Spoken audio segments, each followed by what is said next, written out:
Дочка моя, если ты меня слышишь, возвращайся, пожалуйста. С таким обращением к своим детям могли бы обратиться матери тысяч молодых людей в приграничных к России странах Центральной Азии. Дочь Равшанат по имени Рана сказала матери, уезжает с мужем в Казахстан на работу. Ему, парикмахеру, пообещали в Алмате неплохую зарплату. Спустя 3 месяца Рана сообщила, находится с детьми в Сирии, а муж убит в боях с правительственными войсками. Я ее брат. Мы обычные крестьяне, скромные люди. Она умоляет нас вернуть ее домой, но как это сделать, мы не понимаем. Восточное слово «махаля», по-узбекски улица, обычная мечеть и тесные прижатые друг к другу кварталы. Кажется, что в Махале все и все друг про друга знают, но на самом деле это не так. Я рад, что дома нахожусь. У 20-летнего Мухаммеда, работающего сейчас механиком в местном театре, тяжелая статья «терроризм» и условный срок. Отец – уважаемый в городе человек с заслуженной биографией. Пару лет назад сын сказал родителям, поедет в Турцию посмотреть на мир и подзаработать на лучшую жизнь. Вскоре к его отцу, подполковнику МЧС, пришли представители Комитета национальной безопасности. Сын, скажи правду. Это серьезная служба, серьезные люди. Скажи мне правду, что ты действительно замешан? Отец, я не замешан.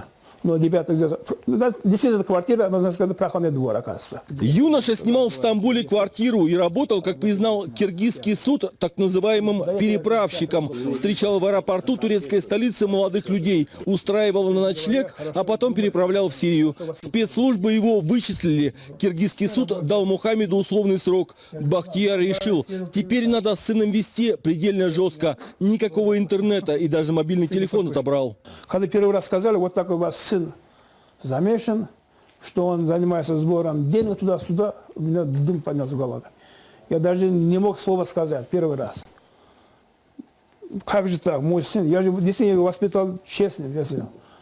В нашей крови это уважать друг друга, дать, помочь.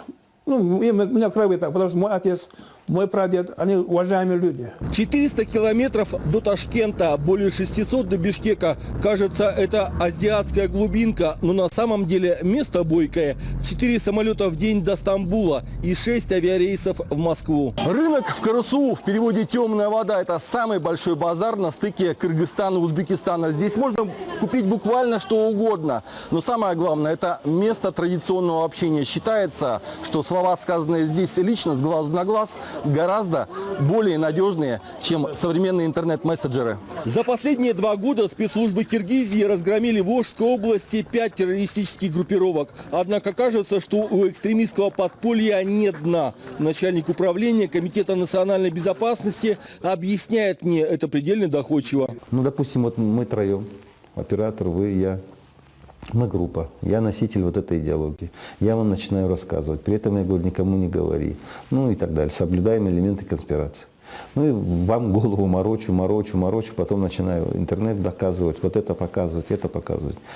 Ну, если вы человек сильный, вы, естественно, пойдете и спросите у имама и так далее. Вообще, сами по себе сильные люди, вот сильные ребята, да, в нормальной семье, кто воспитание получит, они, как правило, идут, спрашивают. Более слабенькие, они подвергаются.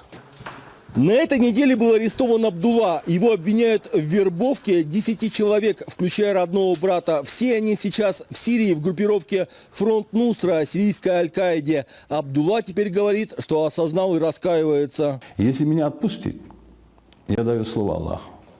Кто так вербует, кто так неправильно делает, я буду им объяснить наоборот. Как, допустим, вербовал на эту религию, а теперь не буду, чтобы я не хочу капли крови.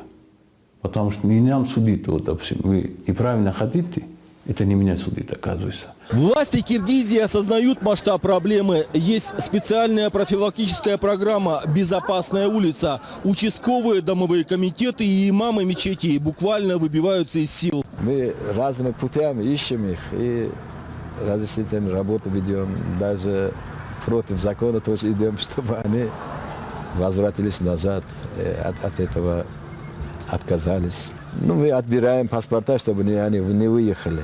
Однако молодежь все-таки уезжает в Сирию и Ирак. Здесь, в Волжской области, безработица и скучные 6 соток рядом с домом. А там, по слухам, романтика и большие деньги. Ну, они говорили, что за день $1000 дает. За день $1000? Да, поэтому что, ну, они умирают туда-сюда. Откуда они деньги возьмут? Они их обманывают.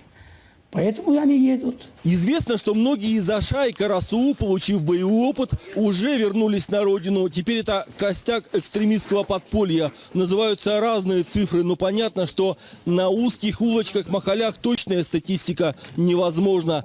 Спецслужбы пытаются вести профилактику, однако только их усилий явно недостаточно. Таких вот радикальных, ярых нету. Значит, это недоработки наши. Это недоработки местного самоуправления. Это недоработки, значит, муфтията, имамов. Волжская область, пережившая за постсоветский период 2 страшные межнациональные резни, кажется, только начинает приходить в себя. Есть надежда на новую исламскую интеллигенцию, на людей, обладающих глубокими познаниями ислама, которые могли бы влиять на умы молодых людей, убеждать их не уезжать в Сирию и не лишать себя будущего в своей стране.